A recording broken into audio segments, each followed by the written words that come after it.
Donc la première partie de cette leçon que nous avons déjà traitée, c'était grand A, stabilité et non-stabilité de noyaux. D'abord, on est dans une partie qu'on appelle la physique nucléaire. Physique nucléaire, c'est-à-dire on s'intéresse aux phénomènes liés au noyau. D'accord? La première des choses, on s'est intéressé à la composition du noyau. Et nous avons dit que le noyau, il est composé d'abord du nucléon. Les nucléons, ce sont les protons et les neutrons. C'est leur nombre, c'est A, et ce A, c'est le nombre de masses ou la masse ou le nombre du nucléon. Et nous avons noté que A est égal à N majuscule, le nombre de neutrons, plus P, le nombre de protons. Et pour travailler avec un noyau, pour s'intéresser à un noyau, nous avons utilisé le symbole qu'on donne généralement à un élément chimique. Mais généralement, un élément chimique, en X, et là c'est Z. Un élément chimique, il est défini par Z. Et dans cet élément chimique, il y a plusieurs ce qu'on appelle des isotopes. Parce que avec le même Z, on peut trouver A différentes, c'est-à-dire le nombre de neutrons différents. Et par suite, lorsqu'on parle de A et de Z, on parle d'un nucléide, nucléide. Donc il y a une différence entre l'élément chimique qui est constitué de plusieurs isotopes et sa masse molaire est définie à partir de l'abondance de chaque isotope dans le mélange. Par exemple, si on parle de l'élément chlore, on a Cl et C17. Généralement, il y a deux isotopes où A est égal à 35 et A est égal à 37. Ces deux éléments, ces deux nucléides, définissent ce qu'on appelle l'élément Cl. Dans la nature, 35 se trouve 75% et 37 c'est 25%. À partir de l'abondance des deux, on détermine la masse molaire. C'est l'abondance fois A plus l'abondance de l'autre fois A'. Et de là, on attribue au chlore une masse molaire de 35,5. C'est 0,75 fois 35 plus 0,25 fois 37 et on trouvera 35,5. D'accord? Mais pour nous, on ne s'intéresse pas à l'élément chimique, on s'intéresse au noyau. Et par la suite, nous parlons d'un nucléide caractérisé par A et par Z. Juste après, nous avons essayé de parler de la densité de la matière nucléaire et nous avons déterminé la densité du noyau et nous avons trouvé que la matière nucléaire est une matière qui est très dense. Nous avons fait le calcul, une valeur approchée et nous avons constaté que la densité de la matière nucléaire, c'est la masse volumique, c'est 200 000 milliards de kilogrammes dans un mètre cube. Et nous avons donné la densité de la Terre, ou la masse volumique de la Terre, c'était que 5,51, 10 à la puissance 3 kg par mètre cube. Et vous voyez qu'il y a une grande différence. Donc cette densité qui est très grande, elle peut être un des facteurs qui va mettre ces noyaux dans une instabilité, c'est-à-dire dans un espace qui est très petit se trouve une masse qui est très grande et par la suite on peut dire que certains noyaux seront instables malgré l'existence d'une force qui maintient cette cohésion, هذا التماسك ديال النواة. وتكلمنا على ان من القوة اللي كنعرفوا عندنا الشحن. Les protons sont chargés positivement et regrouper des espèces chargées positivement dans un espace donné, elle va créer des forces de répulsion. Mais ce que nous ne connaissons pas, c'est qu'il y a d'autres forces d'intensité plus grande. C'est ce qu'on appelle les forces nucléaires. Il y en a deux. Force nucléaire forte, c'est celle qui s'exerce entre les nucléons, peu importe s'ils sont chargés ou non. C'est une force qui est attractive, qui rend ces nucléons soudés et rassemblés dans cet espace-là. Mais cette force-là, qui est la force d'interaction forte, son champ d'application, il est très limité, dans un espace très restreint. Et par la suite, lorsqu'un noyau comprend un très grand nombre de nucléons, alors cette force se trouve incapable d'assurer cette cohésion et cette soudure, si vous voulez, de ce noyau. Donc on dira que le noyau il est instable. Et s'il est instable, physiquement, ça veut dire quoi? Qu'il a un excès d'énergie. Et il doit essayer de céder cette énergie afin de passer d'un état instable à un état stable. Cette instabilité rend ces noyaux à présenter ce qu'on appelle une activité radioactive. C'est-à-dire, il va essayer d'émettre des particules ou un rayonnement de telle façon à passer d'un noyau qui est stable à un noyau plus stable ou un noyau totalement stable ou plus stable que l'état précédent. Et de là, nous avons parlé qu'un noyau donné peut donner une succession de désintégrations. C'est ce qu'on appelle une désintégration, c'est-à-dire c'est une transformation nucléaire au cours de laquelle un noyau passe à un autre noyau en émettant des particules soit alpha, soit bêta, bêta moins ou bêta plus, ou soit uniquement une onde électromagnétique qu'on appelle gamma. On parlera.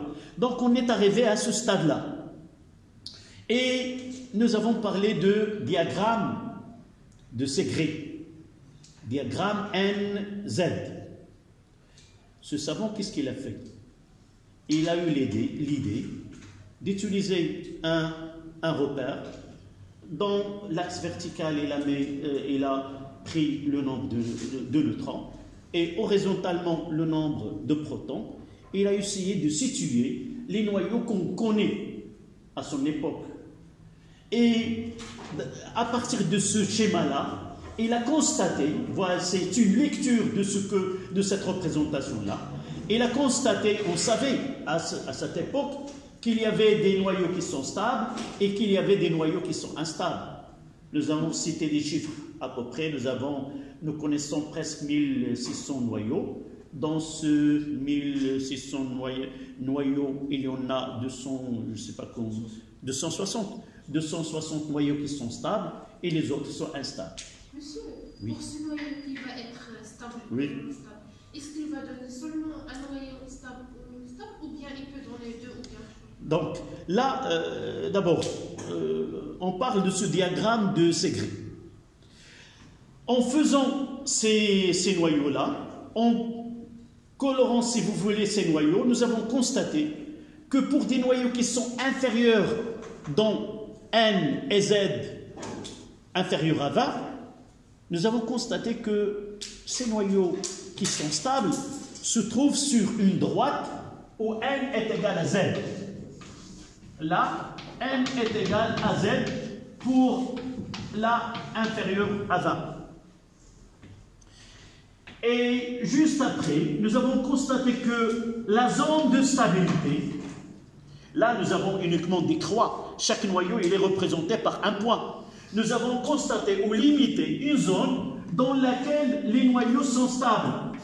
On l'appelle la vallée de la stabilité, Wadi l'istiqrar.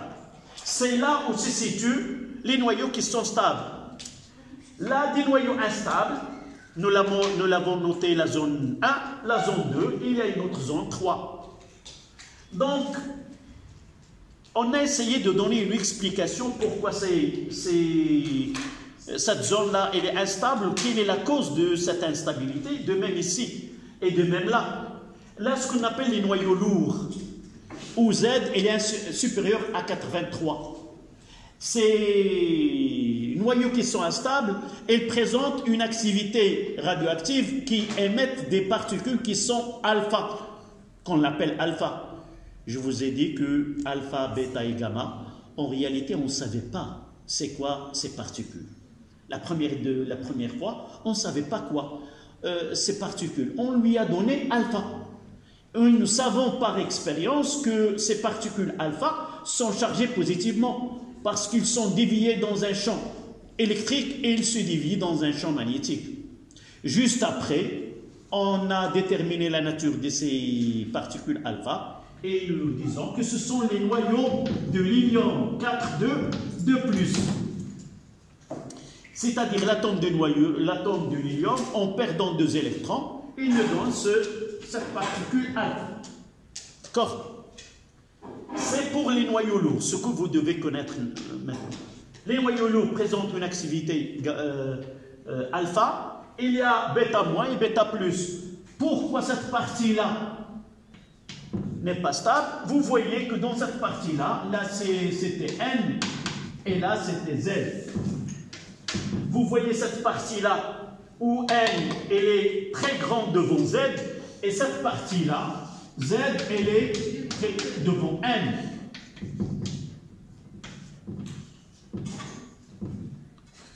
Donc l'anomalie, ou parmi les causes qu'on peut avancer, c'est que ces noyaux-là, ils ont un excès de neutrons et ils doivent essayer de s'en débarrasser.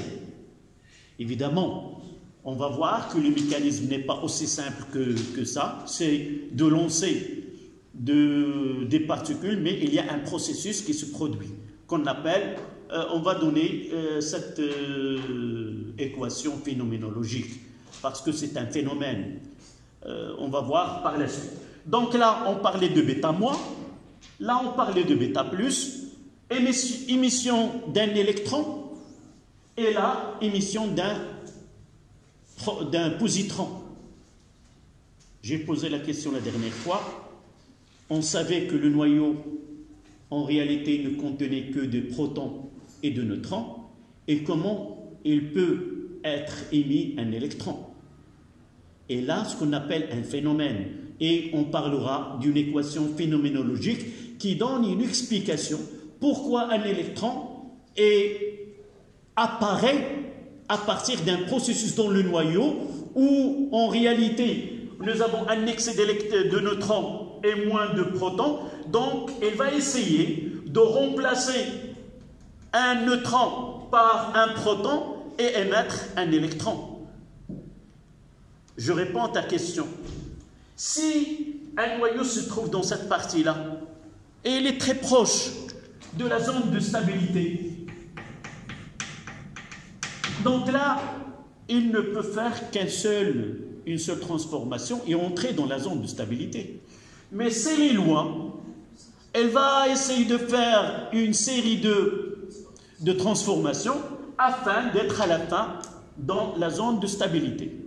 Généralement, ceci, on le trouve dans la zone 3 pour les noyaux lourds. On parlera d'une famille radioactive. Une famille, ça veut dire quoi? Il y a un noyau père qui donne la première transformation, la première désintégration, et par une succession de désintégration, il aboutira à la fin à un noyau qui est stable, et on parlera d'une famille radioactive. D'accord? Par exemple, l'uranium. De l'uranium jusqu'au plomb, Pb. Et là, une série de transformations, on en parlera par la suite. D'accord? C'est ça ce que nous avons dit à propos de la partie que nous avons traitée. Nous avons donné la définition de la radioactivité, c'était de 1.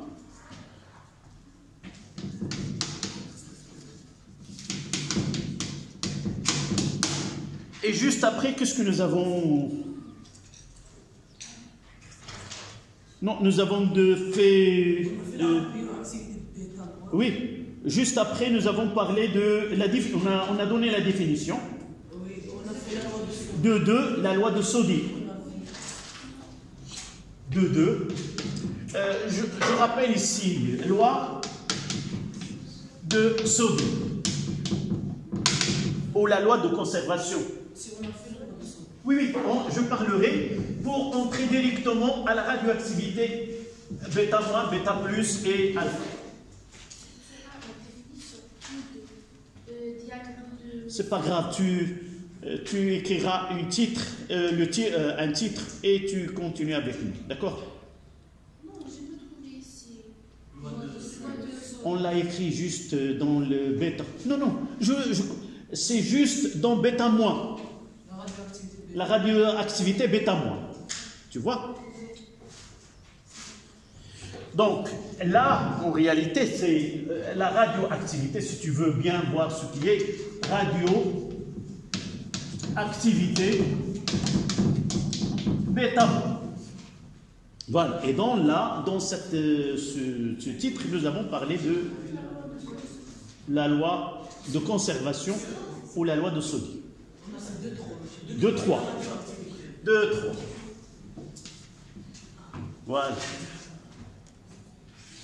D'abord, une chose que nous avons dit, et peut-être par la suite vous allez dire que c'est une contradiction, nous avons dit que ce phénomène de désintégration, ce phénomène d'un noyau qui est instable essaie de passer à un état plus stable, nous avons dit que c'est un phénomène qui est imprévisible dans le temps et il est indépendant de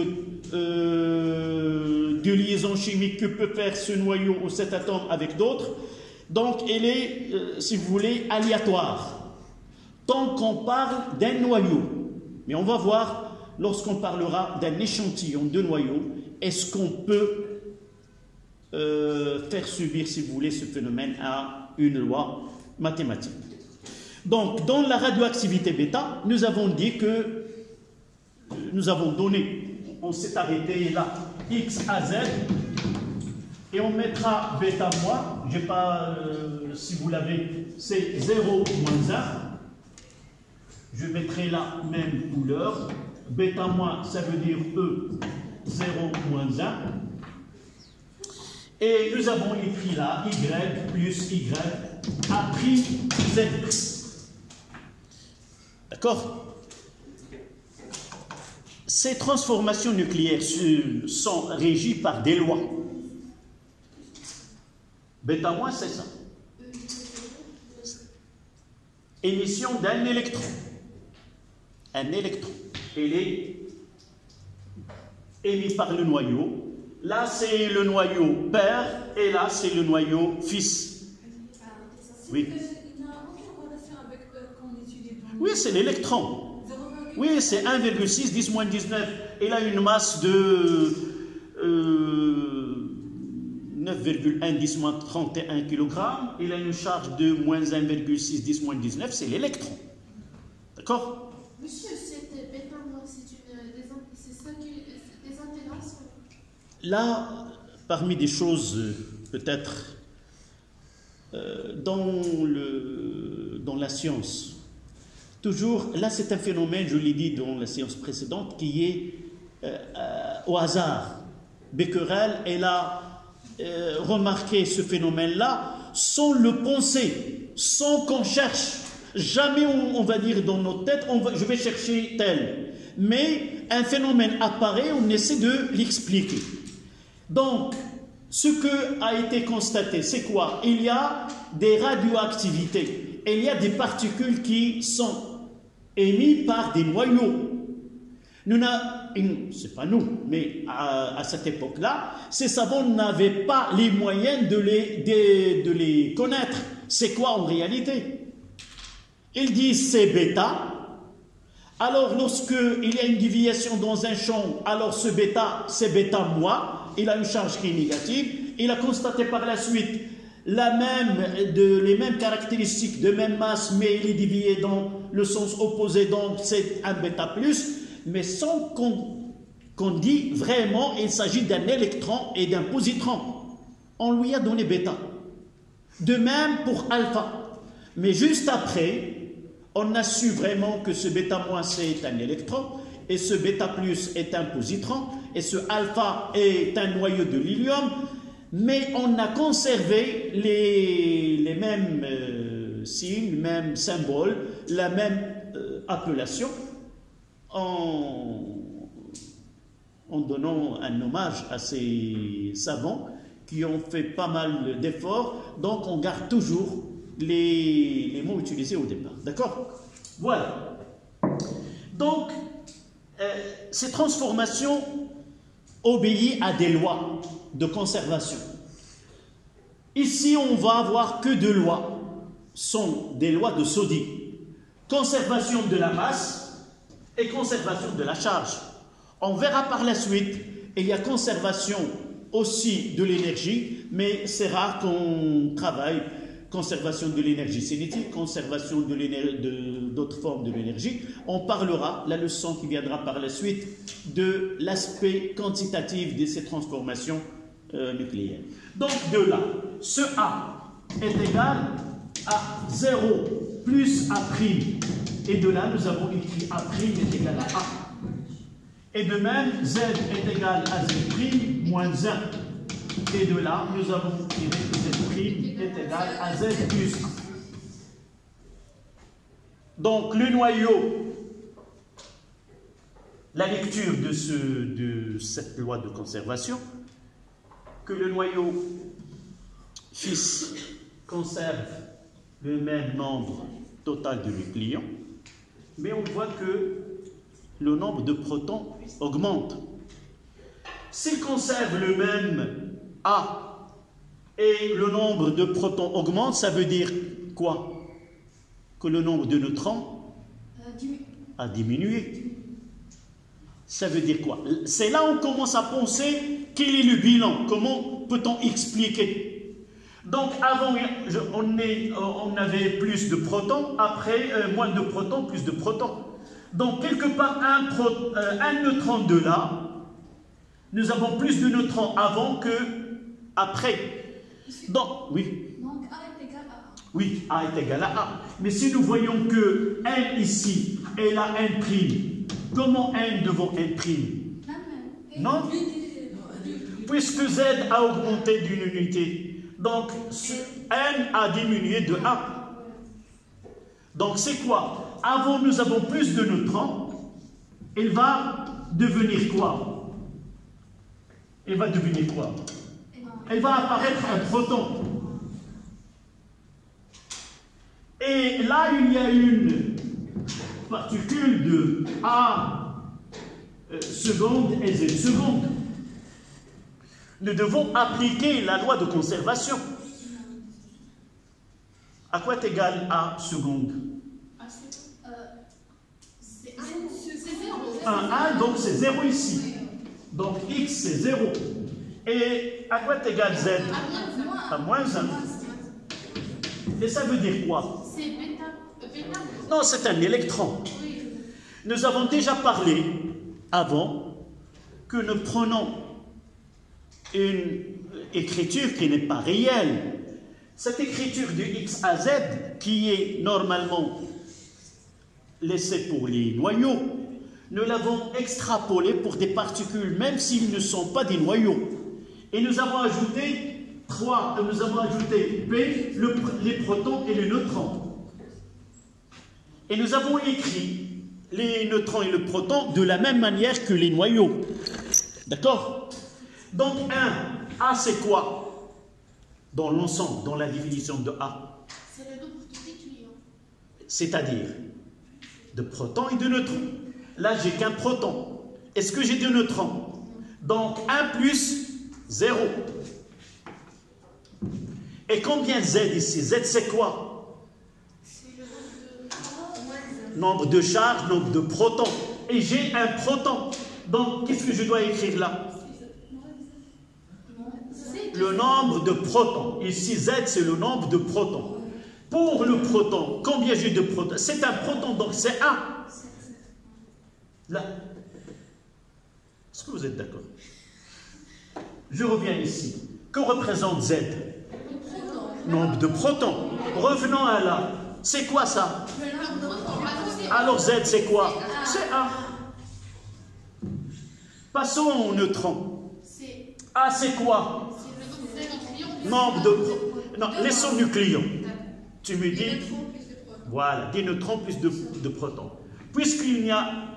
C'est le neutron, il n'y a pas de protons. J'ai un seul neutron, donc j'aurai ici un. Est-ce que les Z, c'est le nombre de protons, nombre de charges positives? Ici, c'est neutre. C'est 0.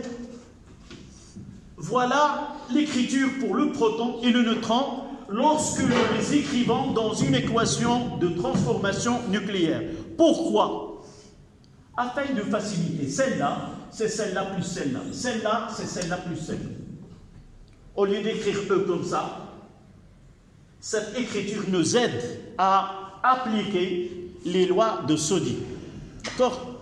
Donc, cette équation-là, c'est quoi? Donc, un neutron, ce qu'on appelle l'équation phénoménologique, pour donner aux gens qui n'acceptent pas qu'un électron jaillit du noyau et donne naissance, c'est là l'explication de ce phénomène-là. Donc, un neutron dans le noyau, elle va être convertie, si vous voulez, un proton plus émission d'un électron. Comment cela? Il y a une théorie qui donne une explication. Et pour nous, on l'accepte de cette manière-là. Et, Inch'Allah, avec vos études supérieures, et si vous essayez de chercher, si vous voulez, je peux vous donner en arabe, dans le groupe, une explication de comment le noyau est stable et quelles sont les forces responsables de cette stabilité, quand est-ce qu'une force maintient, et là, je vous ai parlé tout à l'heure de la force d'interaction forte qui assure cette cohésion du noyau, mais lorsque cette force-là, elle est incapable de faire son travail, qu'est-ce qu'il va entrer en exercice? C'est une force, c'est une autre interaction qu'on appelle les interactions faibles. C'est elle qui va faire ce travail-là. Ce travail-là, convertir un neutron à un proton plus un électron, c'est le travail des interactions faibles. En réalité, il y en a 3. Force d'électromagnétique, force d'interaction ou les interactions fortes, les interactions faibles. Chacune est là un rôle dans le noyau. Celle de la force électromagnétique, elle garde ses électrons loin du noyau et il conserve, si vous voulez, ces noyaux loin des électrons. Les deux forces fortes, la cohésion et la solide, si vous voulez, le soudure de ce noyau. Et lorsqu'il est incapable, c'est la force faible qui va intervenir et donner lieu à cette transformation-là. D'accord? Donc, essayez de l'écrire.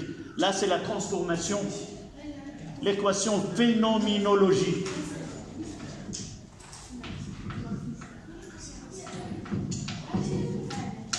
Équation phénoménologique. Regarde, qu'est-ce que tu veux? Non? Et personne ne...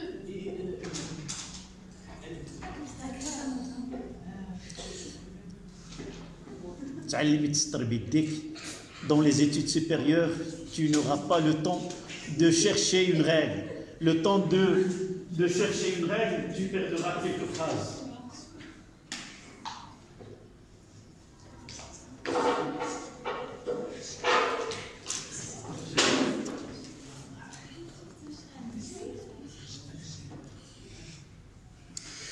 Je vous donne un exemple de cette transformation-là.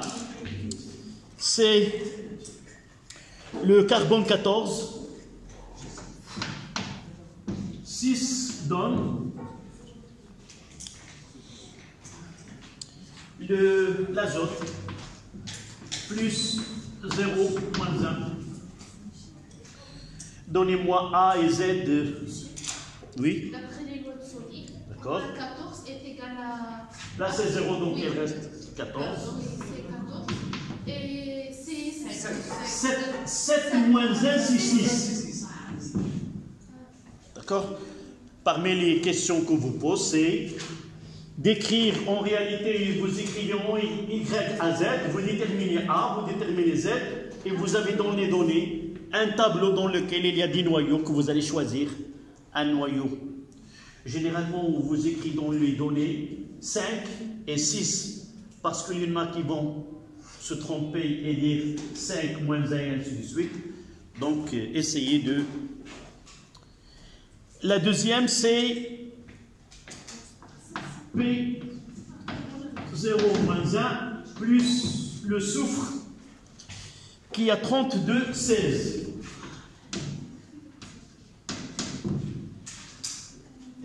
Donc, c'est quoi les nombres de notre c'est 32. 32. 16 moins 1, c'est 15.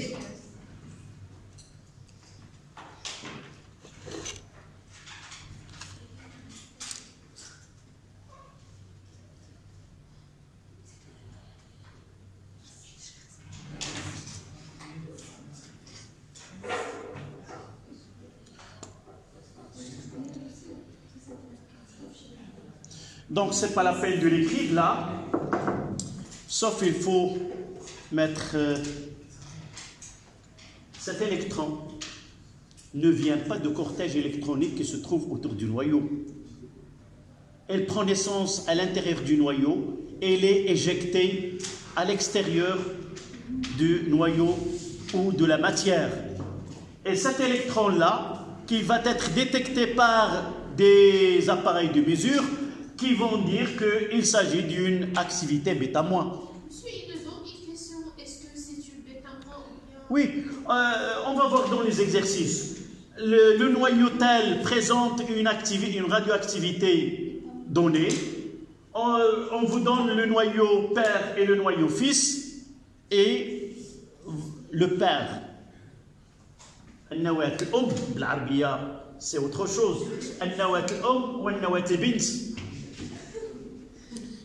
Pourquoi? Parce que le nawat, le français, le noyau, on dit le père. Voilà. Et il y a un équilibre entre l'arabe et... Donc je dis que ce n'a rien à voir avec le cortège électronique de l'atome ou de l'élément chimique.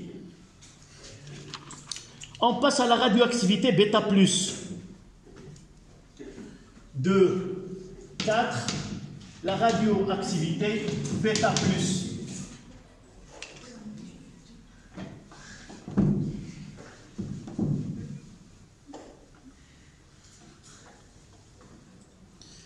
Donc la radioactivité bêta+, c'est une désintégration au cours de laquelle il y a émission d'un positron. E+, même masse que l'électron, mais de charge opposée, plus 1,6 10 moins 19. Donc vous notez.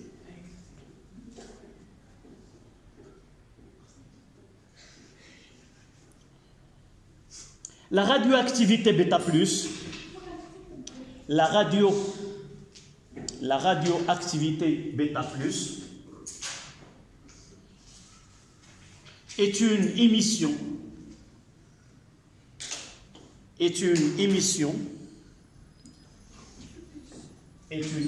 de particules plus E, des positrons. Soit qu'on dit positron, ou on dit un positon.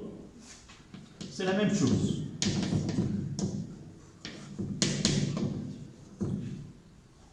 Même masse que l'électron, et sa charge, c'est la valeur absolue de celle de l'électron, c'est-à-dire plus 1,6 10 moins 19.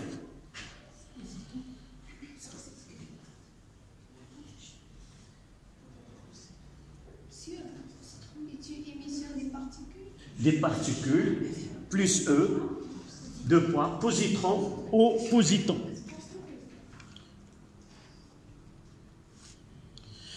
L'équation générale, c'est XA, Z.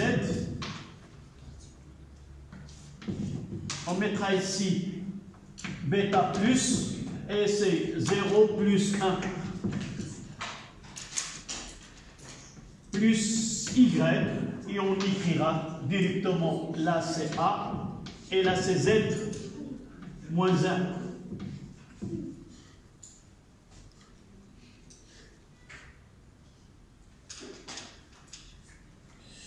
Exemple de ce...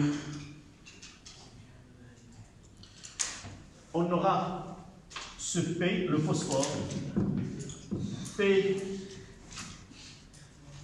3015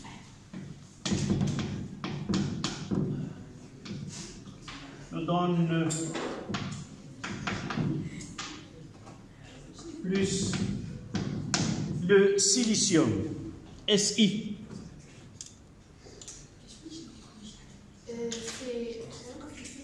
Oui, 0 donc c'est 30. 14 plus 1, ça donne 15. Le phosphore, quelle relation entre ces deux, celui-là et celui-là?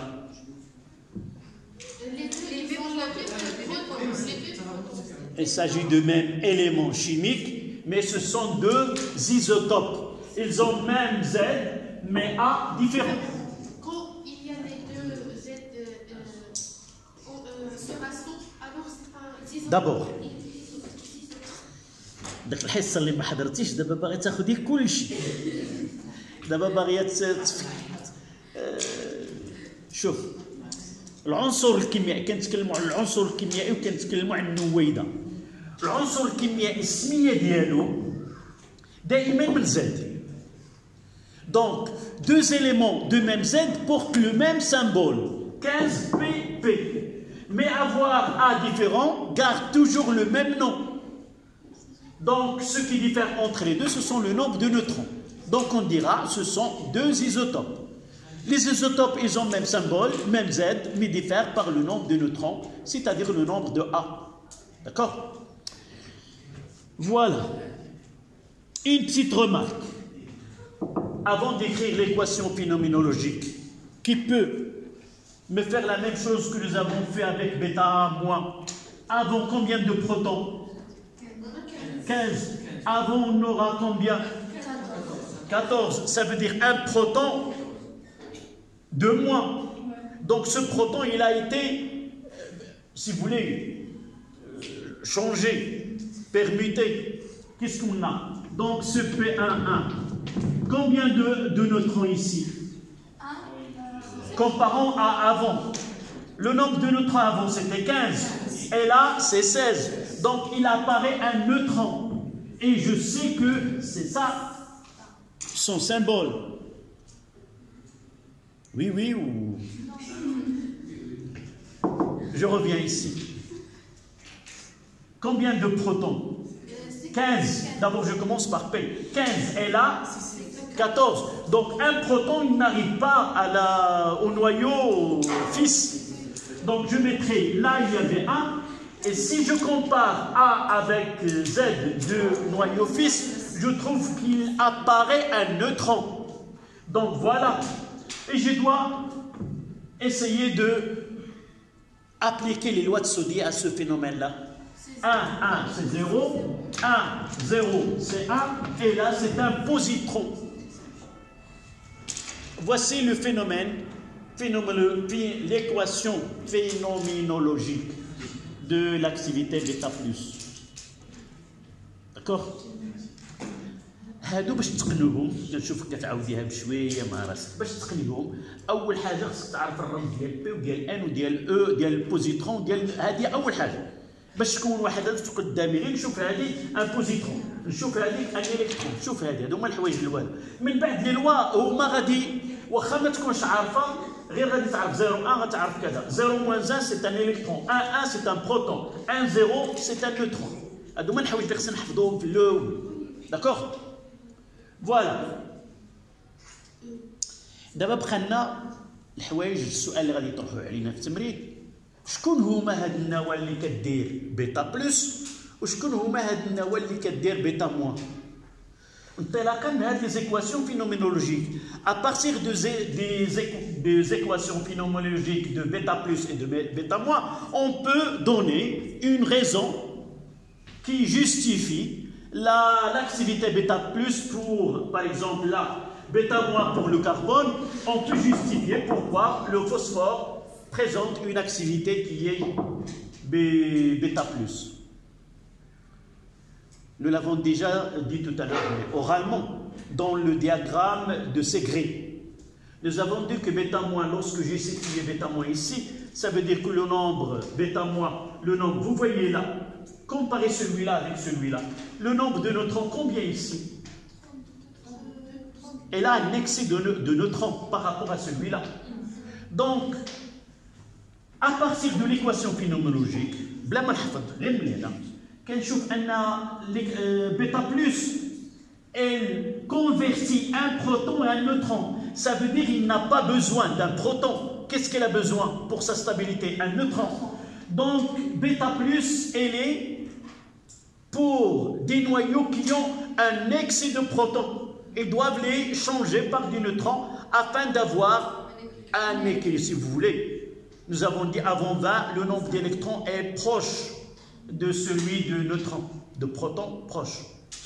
Et l'autre, celui-là, c'était pour bêta. Indiquons l'équation phénoménologique de l'aide. Donc, on a 0 moins 1. Donc, qu'est-ce que j'aurai ici? Donc, il sera 1, 0, plus P1, 1. Voici l'équation phénoménologique de bêta moins. Bêta moins, 1, 0, 1, moins 1 plus 1, 0. Et bêta moins, elle est adoptée par des noyaux qui ont un excès de neutrons. Ils convertissent les neutrons excédentaires à des protons. D'accord?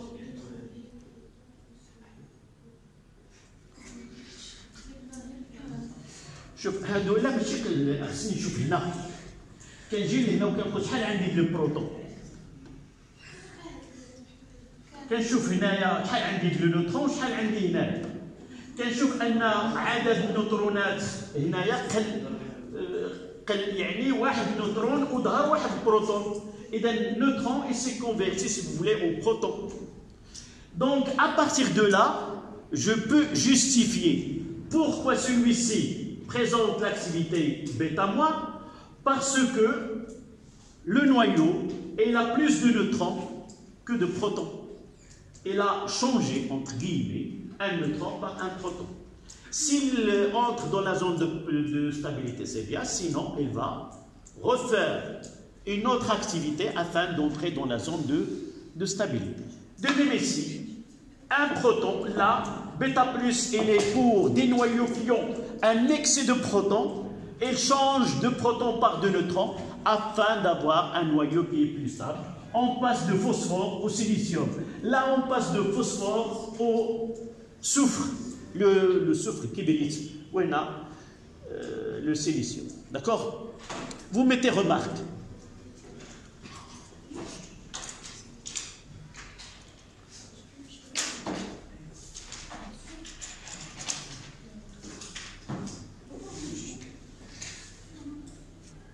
Remarque.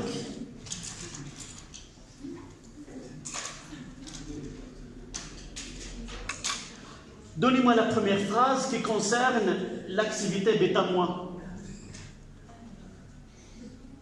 L'activité bêta-moins, c'est une désintégration qui concerne les noyaux qui ont excès de neutrons.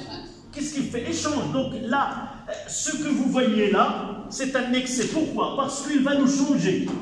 Elle a un excès de protons pour bêta plus, un excès de protons, elle va le changer par des neutrons et émettre un positron. Là, ce que vous voyez dans les réactifs, c'est l'excès. D'accord? Vous mettez remarque. L'activité bêta-moins est conçue par des noyaux qui ont est conçue.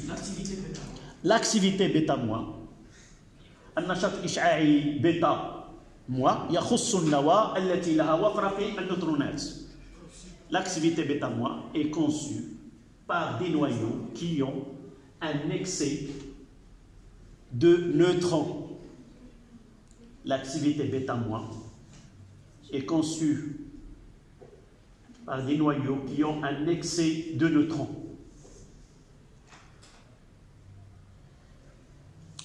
Par contre, l'activité bêta+,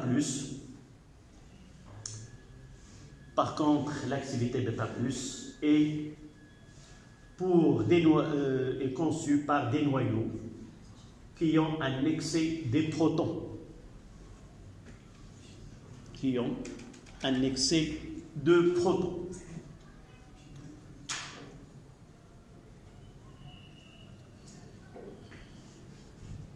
On prendra 5 minutes et on traitera l'activité alpha.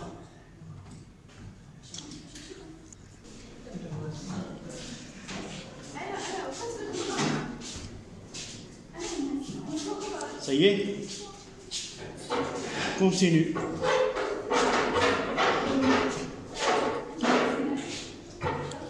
Donc on passe à 2,5.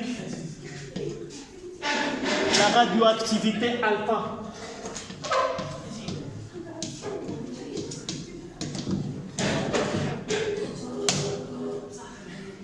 Radioactivité.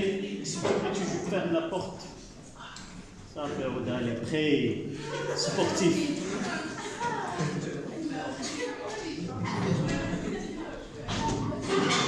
Voilà.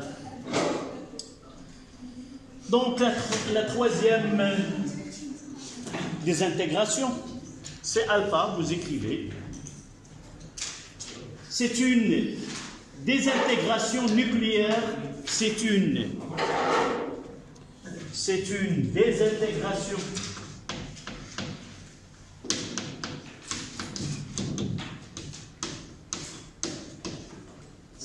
désintégration nucléaire naturelle et spontanée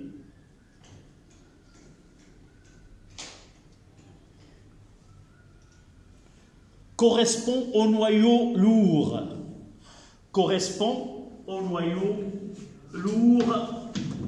Supérieur à 200, généralement.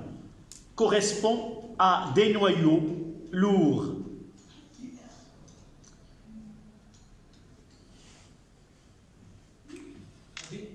Correspond à des noyaux lourds, entre parenthèses, supérieur à 200. Virgule, dans laquelle un noyau pair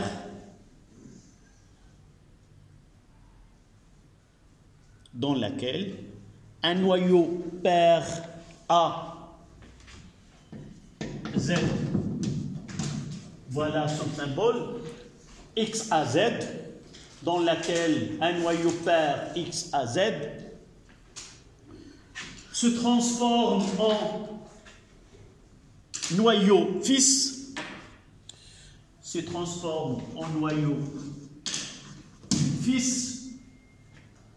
Y A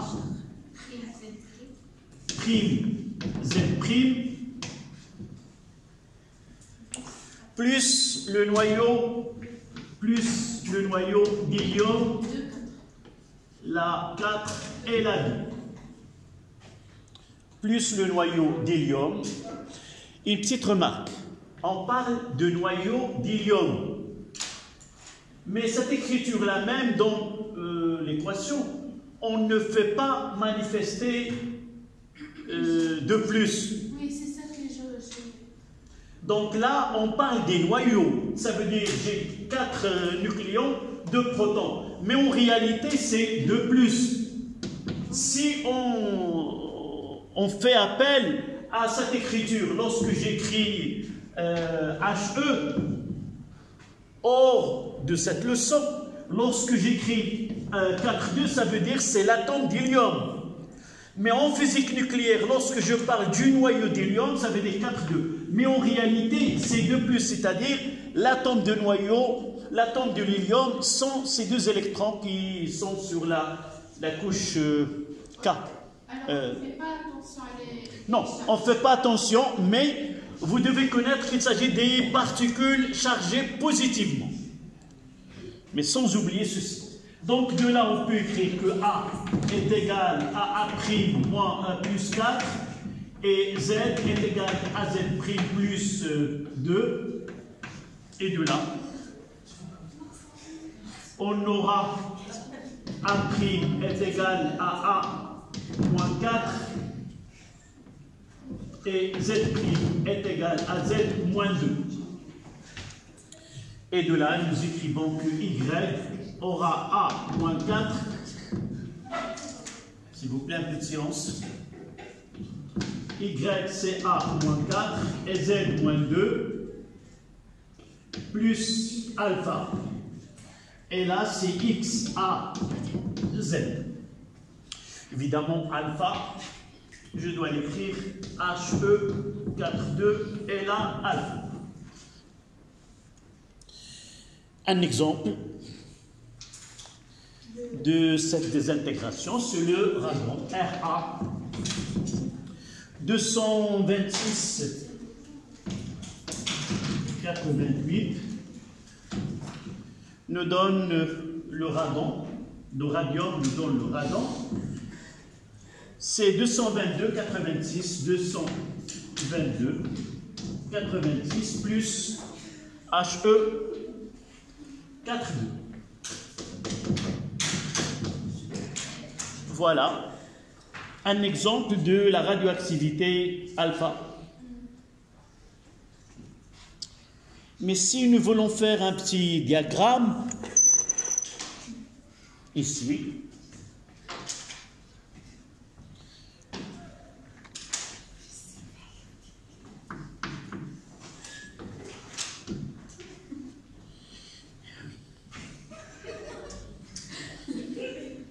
عدوينا قبيله عندكم النار عزيز عليك الضحك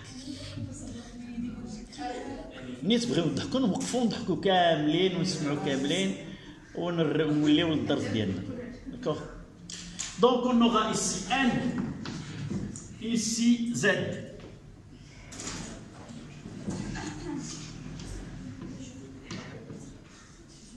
d'accord.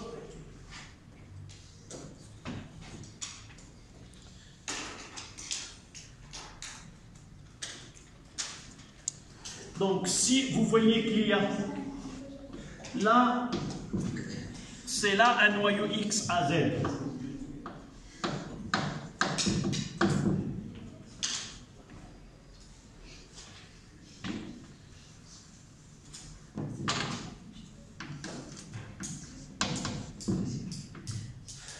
J'aurai ici N.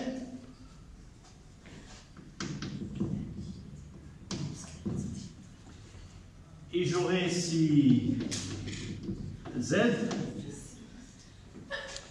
Ça, c'est le noyau père. Le noyau fils aura A-4, Z-2. J'aurai ici Z-2.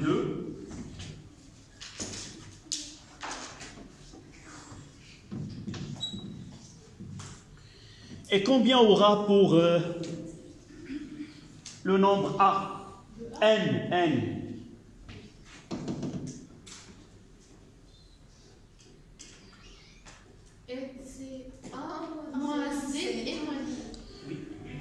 Donc le nombre de protons, c'est Z-2. Oui. Et le nombre de neutrons, combien? En fonction de N. N, oui, là ça se voit. Z, c'est Z-2. Mais pour N, nous avons ici A. Donc A diminue de 4. 2 pour Z, il reste 2 pour N. Donc j'aurai là N-2.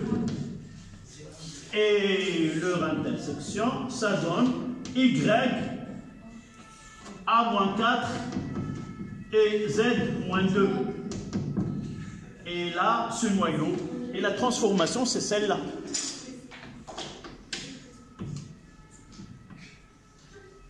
Voilà. Si on veut représenter comment évolue le nombre de neutrons et le nombre de protons au cours d'une transformation nucléaire qui est alpha. Monsieur, maintenant Rn est stable. Non. Écoute, tu ne peux jamais deviner comme ça, alors que Ra donne Rn, là c'est stable, mais ce que tu peux dire, elle est plus stable que le radon. Le radium, et là c'est le radon, elle est plus stable. On parlera juste après ce qu'on appelle la famille radioactive. Et là, il y a un autre derrière Rn, il y a un autre, et ainsi de suite, jusqu'à aboutir. Vous n'êtes pas censé de connaître, après une transformation, est-ce que vraiment c'est le plus stable ou non. D'accord? Mais ce que vous devez connaître, que celui-là est le plus stable que celui-là. Et celui qui donnera Rn, ça sera plus stable que Rn, plus stable que Ra. D'accord?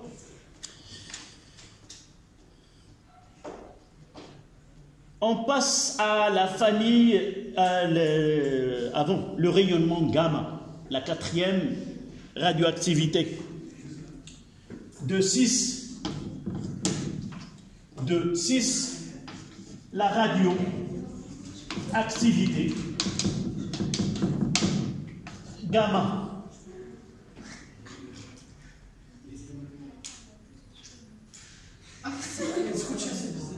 Comment? تيجي كتشي بزاف. ايوا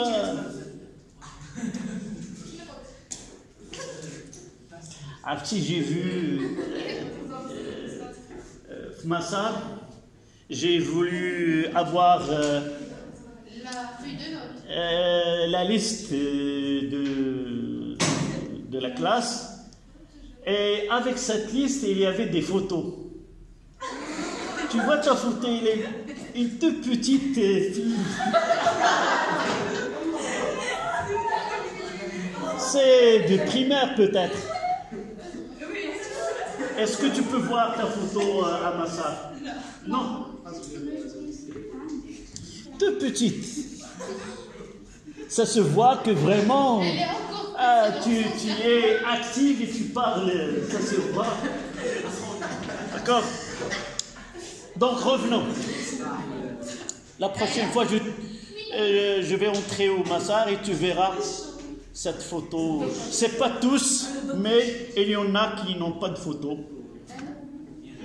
Je rappelle uniquement de la plus petite, c'est ça. Donc le rayonnement gamma. À la ligne.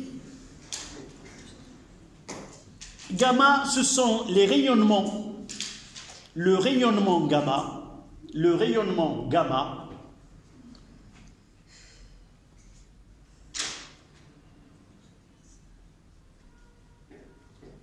et des ondes électromagnétiques, le rayonnement gamma et des ondes électromagnétiques de très grande énergie. Le rayonnement gamma et des ondes électromagnétiques de très grande énergie.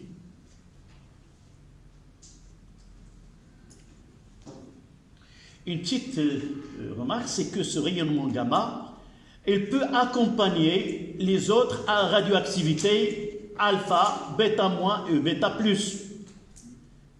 Et du fait que lorsqu'il se produit cette transformation alpha, bêta- ou bêta+, il y a un excès d'énergie qui rend le noyau instable, et pour revenir à sa stabilité, il doit céder cette énergie supplémentaire sous forme d'un rayonnement qu'on appelle rayonnement gamma. Vous mettez virgule lors des intégrations alpha ou bêta, et lorsqu'on parle de bêta, vous devez connaître, savoir bêta- et bêta+. Lors des intégrations alpha et bêta, le noyau fils est produit dans un état excité.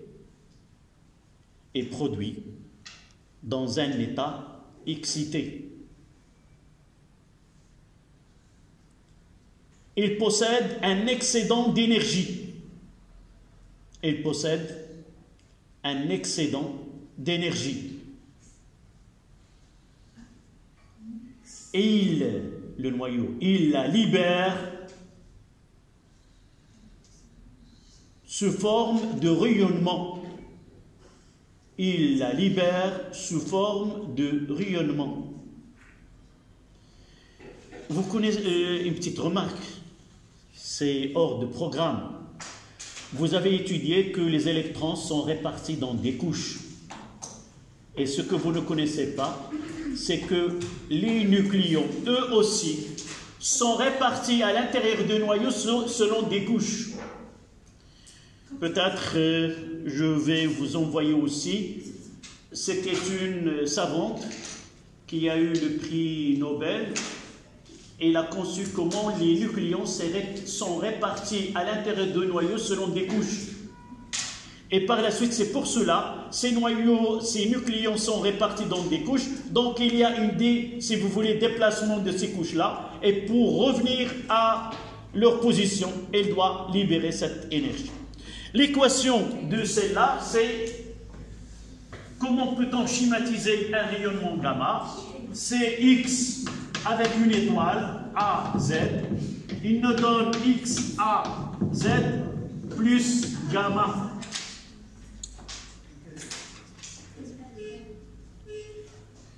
Gamma, c'est un rayonnement. Donc là, c'est une énergie. Et l'expression de cette énergie-là, c'est une constante fois la fréquence de ce rayonnement. H, c'est une constante qu'on appelle la constante de Planck. On le verra dans la dernière leçon de la physique de cette année. On parlera de cette énergie qui est égale à H nœud. H, c'est une constante. Et nu, c'est la fréquence de ce rayonnement. D'accord? Un exemple, c'est celui... Un exemple... Par exemple, l'azote N, 7, nous donne O, qui est 16,8. Plus quoi? Quelle est l'activité là? Non. Avant. Écoute. Pour dire gamma, il faut que A, Z, Z. Oui. Donc là, ce sera moins 1. Et là, ce sera 0. Donc, voilà. Et celui-ci, avec gamma, il donnera quoi? Il donnera O, 16. 8 plus gamma.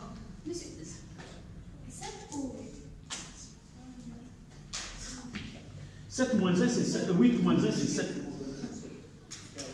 Monsieur, pourquoi on dit que 0 moins 1, c'est bêta moins? Maintenant, on écrit gamma. Non. Écoute, là, il y a deux transformations. Qu'est-ce que je viens de dire? Tu n'as pas compris. S'il vous plaît. النشاط الإشعاعي جاما كيجي ثانوي ماشي هو الأصلي. قالوا لنا ملي كيحدث النشاط الإشعاعي ألفا وبيتا موا بيتا بلس، هادو في بعض الأحيان كيصاحبهم النشاط الإشعاعي جاما. صافي؟ سي كومون هاد لا ترانسفورماسيون هادي. Il y a de l'énergie qui est absorbée par le noyau fils, elle reste emmagasinée. Cette énergie qui est excédentaire le rend instable, c'est-à-dire que les nucléons ne sont pas répartis comme il faut à l'intérieur du noyau. Et pour qu'ils deviennent bien répartis selon un état qui est plus stable, il doit rayonner, il doit donner cette énergie, le libérer vers l'extérieur. C'est sous forme de l'énergie H, tout simplement. Donc on peut trouver, là c'est bêta moins, on peut trouver un exemple où il y a bêta plus, qui nous donne un noyau qui est instable. et il va être accompagné par gamma. On peut avoir alpha qui nous donne un noyau instable et avec alpha il y aurait gamma. Ça fait. Voilà l'exemple qu'on peut avoir. C'est 2,6, ça sera la 2,7. La famille radioactive. 2,7. Famille radioactive.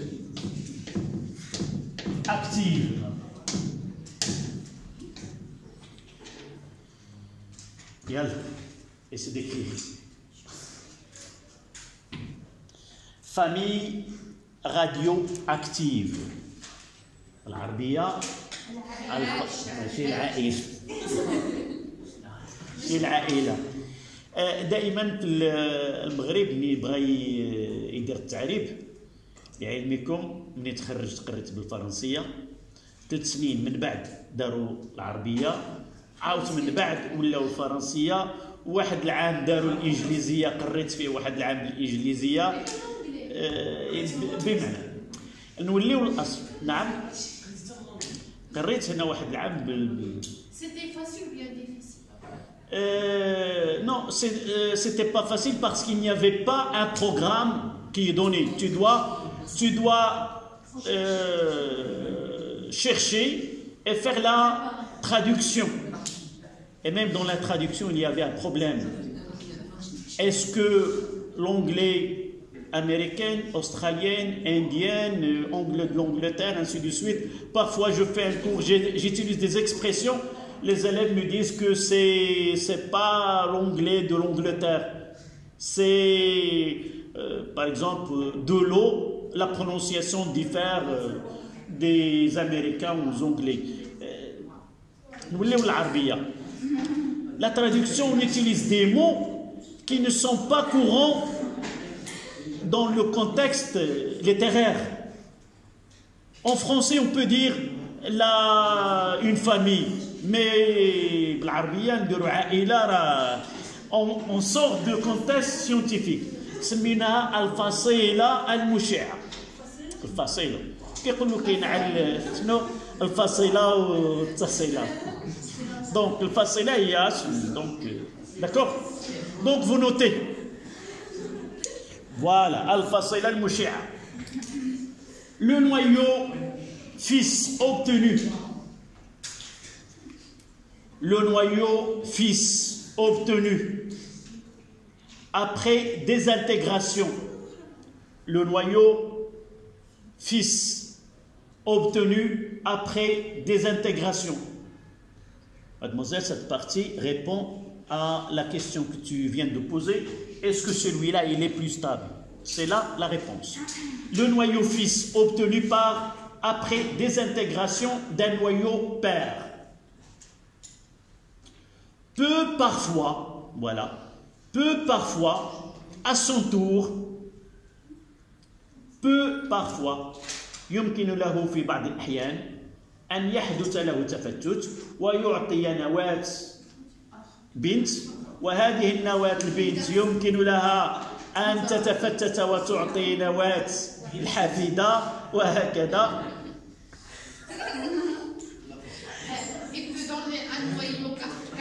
Non, un noyau fils. Ce noyau fils, il deviendra père et donner par la suite un noyau fils et ainsi de suite. Revenons à la phrase. دابا حنا في العائله دابا ياك واخا نتكلموا على الاب والابن on parlera pas de si le cours est fait en arabe on parlera de النواة البنت التي تعطي من نواة الام الى النواة البنت وبنت البنت وهكذا.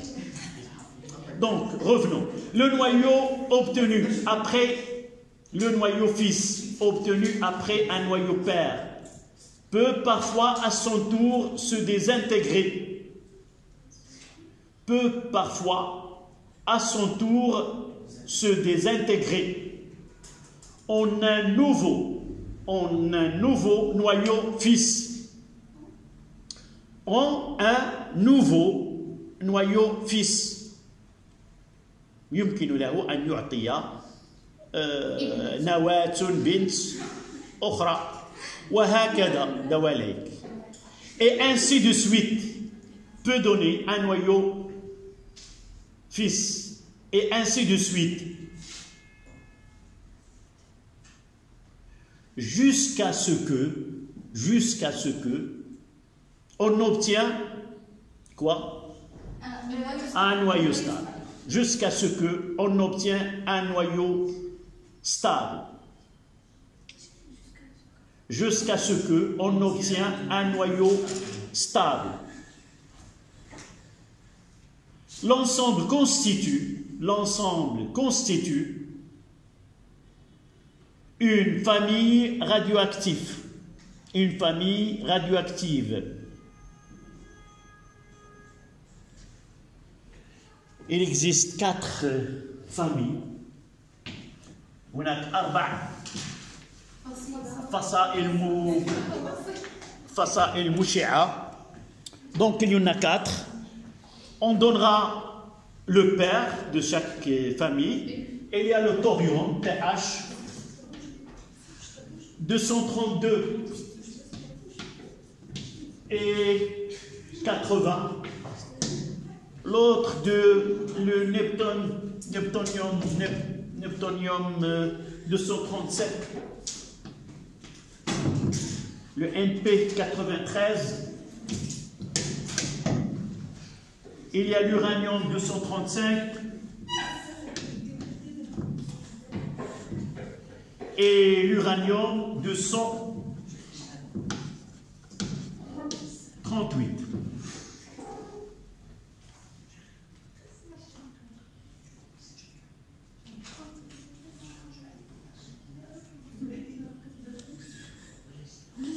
Celle de l'uranium 238 et là, elle finira par le PB 206. Le PB 206 82. Un exemple. Elle passe de thorium, l'uranium 34, le radon, le radium, le polonium, et ainsi de suite. On peut les trouver dans un exercice. D'accord?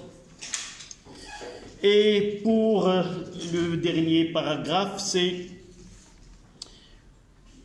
3 en chiffres arabes, en chiffres romains plutôt, la décroissance radioactive. La décroissance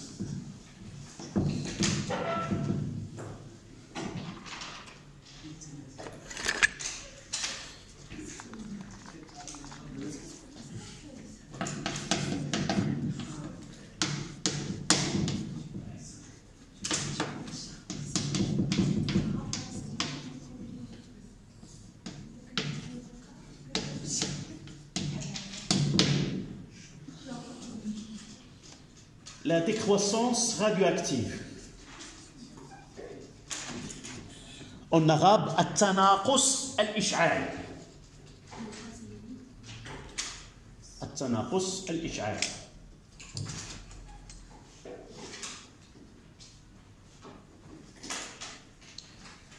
Donc,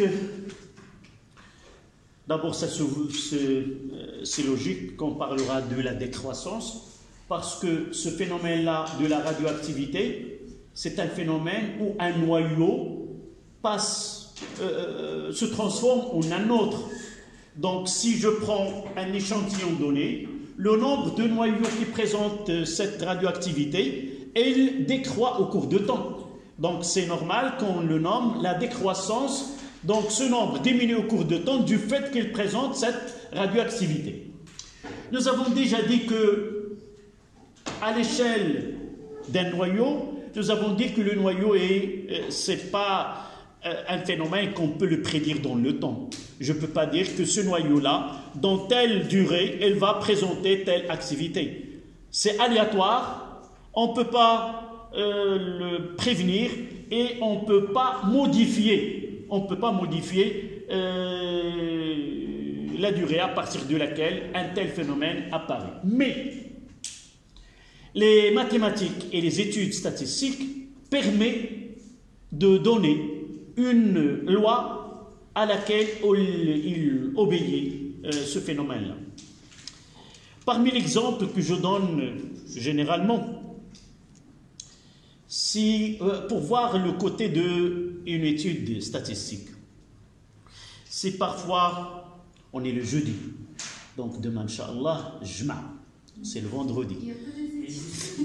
Il n'y a pas, non. Demain, si on essaie de faire une étude statistique vers midi, 13h, 14h, on essaie de demander à des gens qu'est-ce que vous avez appris comme déjeuner aujourd'hui.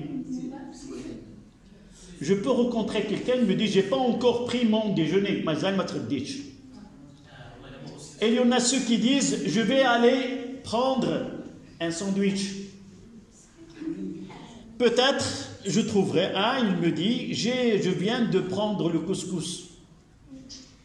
Mais si j'essaie de prendre un très grand nombre de personnes, quel est le plat qui va être? Le couscous. Donc là, lorsque je parle d'une personne, je ne veux pas dire que la majorité des Marocains prennent tel ou non.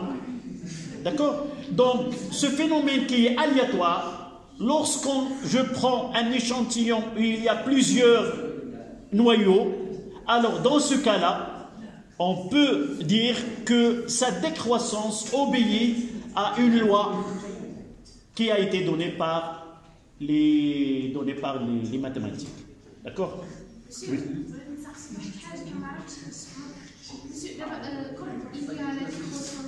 Écoute, s'il te plaît.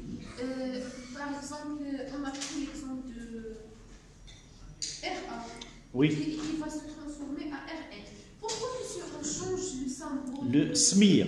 Oui. Pourquoi il ne reste pas le دابا قبيله وحنا كنقولوا هاد الام كتعطينا وات بنت وإن كان في الواقع دابا le ton prénom c'est pas le même que le prénom de ta mère.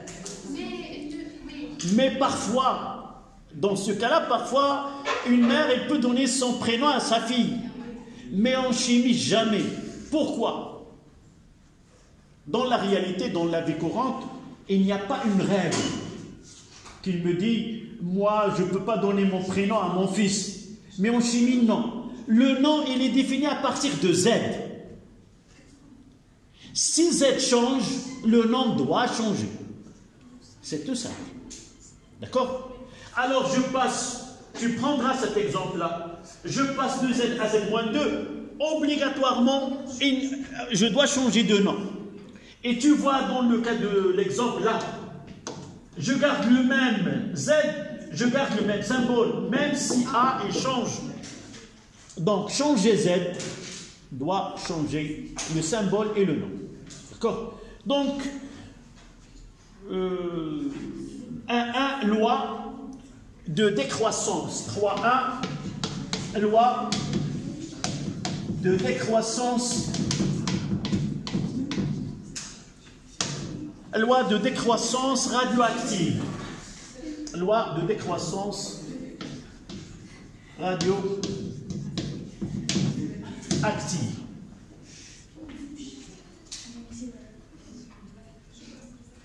Même si la radioactivité, vous écrivez, même si la radioactivité, même si رغم أن النشاط الإشعاعي ظاهرة عشوائية وتلقائية غادي يمكننا نخضعوها للقانون. Même si la radioactivité est un phénomène aléatoire, عشوائي, aléatoire et spontané et imprévisible.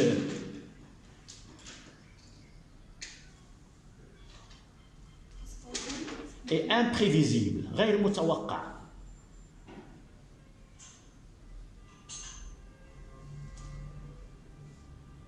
Alors, l'évolution dans le temps. Alors, l'évolution dans le temps d'un échantillon, d'un échantillon radioactif,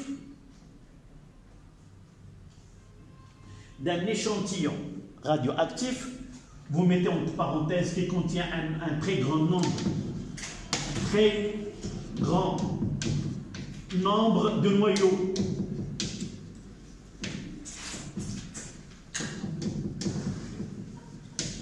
Très grand nombre de noyaux est soumis à une loi statistique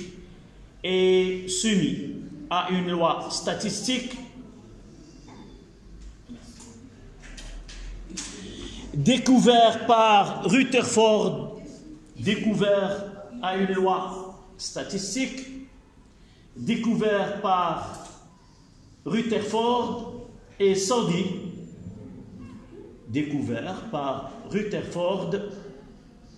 et Soddy, oui,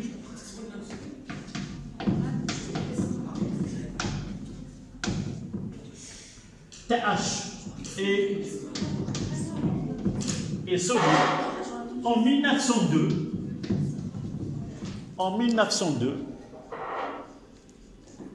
Cette loi, on l'écrit tout simplement, et on va s'arrêter presque ici. On va la définir.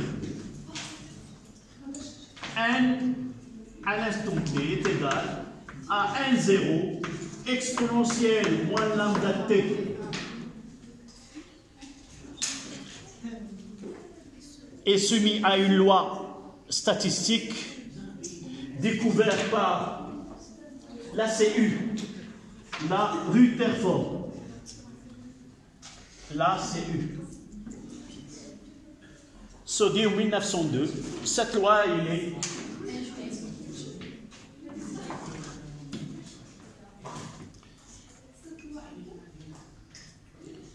un seul nombre, s'il vous plaît.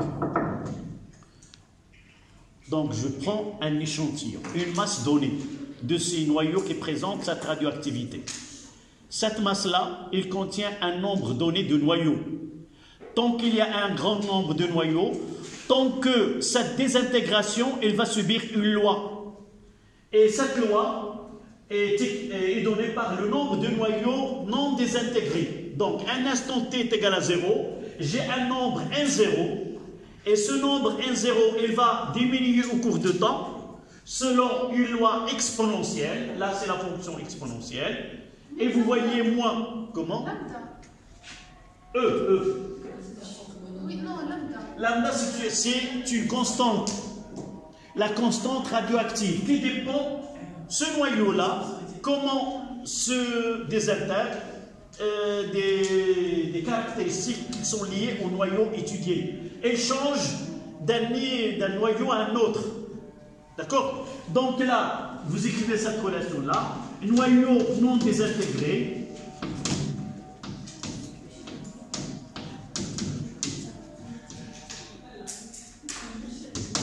Alors, ce qui reste dans l'échantillon à l'instant T, c'est le nombre initial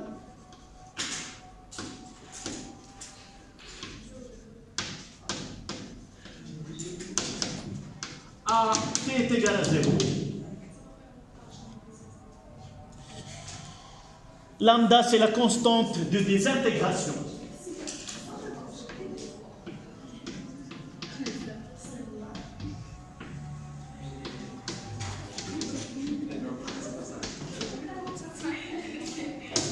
Son unité, c'est seconde moins 1.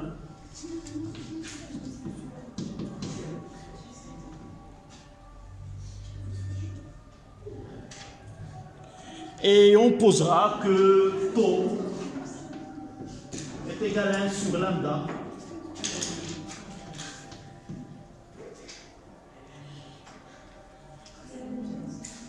Ce qu'on appelle la constante de temps.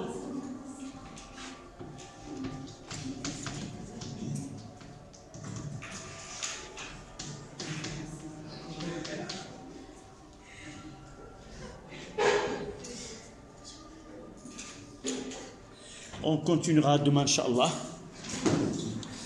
Voilà.